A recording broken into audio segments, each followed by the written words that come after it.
Hi, this is Tino again with Bluesy News, and we are here in San Fernando with Aspen Pittman of Aspen Place Recordings and the founder of Groove Tubes and inventor of Centerpoint Stereo.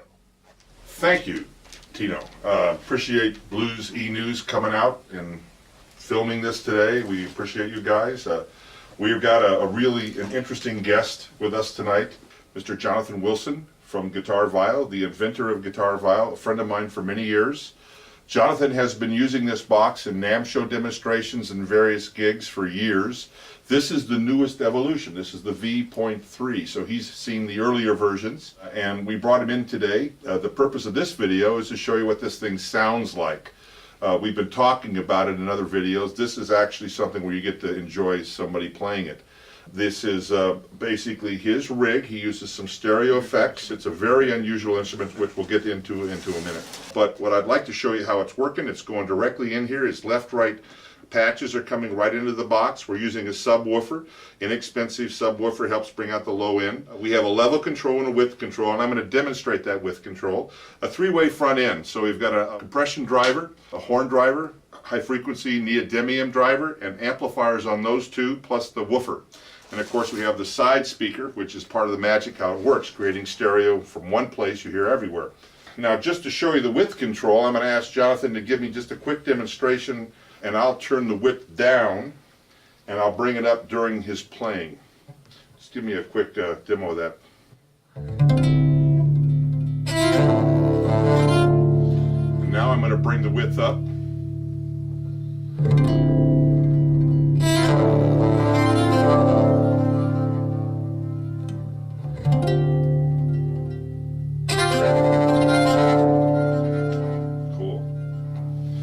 I want to, before we go and I get off stage here, let Jonathan play, I want to talk a little bit, Jonathan, about your instrument. First of all, thank you for being here. I really appreciate it. Thank you. I've been watching this instrument evolve. You brought in something today I haven't seen before. It's a new body style, but it's basically the same interesting guitar, and now we've evolved from frets to sort of an embedded fret. What is the nature of that? Well, I call this new fingerboard the Viol Glide. It's actually a composite synthetic material, and I found that wood does horrible things when, trying to make these things out of pure wood. And I made them for years out of it. I've, fought fret wire for years and all those sort of things. And this particular instrument is really just kind of a novelty version of my other instruments, the guitar-viol, the Toga Man guitar-viol in particular. I just kind of had that sort of classic 60s look, upside down, kind of warped thing. I was a big fan of Eric Braun and Iron Butterfly, who I had the pleasure of meeting some years ago. But anyway, this is just my personal axe. I don't really market this particular model, but there are other ones that have similar specs. Acoustic, electroacoustic, and solid body. So it's a 6-string instrument that's tuned basically like a guitar, so a guitar player could pick it up? Pretty much. I mean, right now, of course, I got a drop D on it, but it's, if we tune that up to E, guitar players do that too. Yeah, exactly. Or Dad-Gad. Or... Exactly.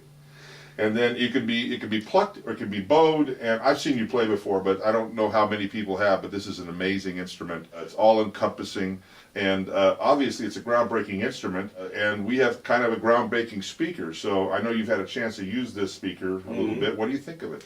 Oh, I love it. I mean, and even the earlier versions when we did NAMM shows, I mean, there was never, ever, ever a dull reaction. In fact, I wanted to throw this in. I almost got in trouble with NAMM because it was so efficient. They were walking around all flustered with their dB meters. Yes, it doesn't register high. It doesn't register high. They were able to, wherever they went, they were hearing it. Yes. And they were scratching their heads because they were reading at a favorable sound pressure level. Exactly. It was within the NAMM specs, and that's because its dispersion is 300 degrees. Right. So instead of focusing all the energy like a light beam down the center, so they can certainly get that, and it's very offensive to the listener as well as the sound pressure meter, it spreads it out so gently. And the vortex of the two speakers working against each other make it appear a lot louder than it is. And that's why it's a wonderful thing for small venue performance, because you can go and play it and people can think and talk and speak and still listen to the music. And of course, because of the dispersion factor, everybody in the band gets to hear it. So it's really fun to play with. We've had plenty of videos talking about the technical side. This is the musical side and what SFX can be done in the hands of a master. And I think you're going to have to agree, Jonathan is a very, very unique player and an inventor of this amazing instrument.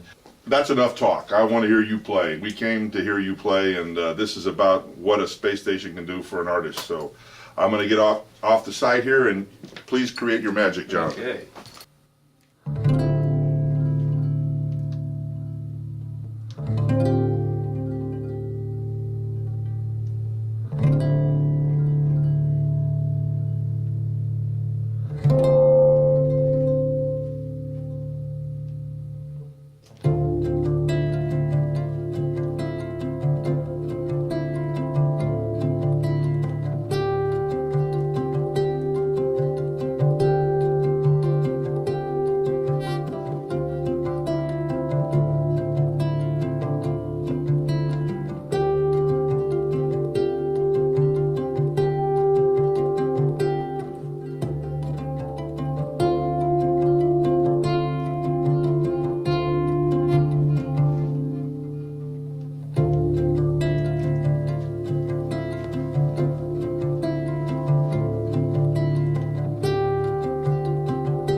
For the recording engineers in the group, I'd just like to mention that the way we're recording this right now is through an MS stereo recording system. I've got one of my Groove Tube 67 mics in figure 8. I've got one of my GT40 mics in a directional pattern, cardioid, and That is what was called mid-side recording. It's been used for years for stereo. We take a mid and a side microphone, we put them through a network, and we create the left and the right. And that was the inspiration for our mid-side speaker, the mid speaker being all the components of the left and the right, and everything that's different goes to a separate amp, and it goes to the side speaker down here. So those two speakers, two amplifiers in one place, make stereo everywhere. Actually, it's bigger than stereo.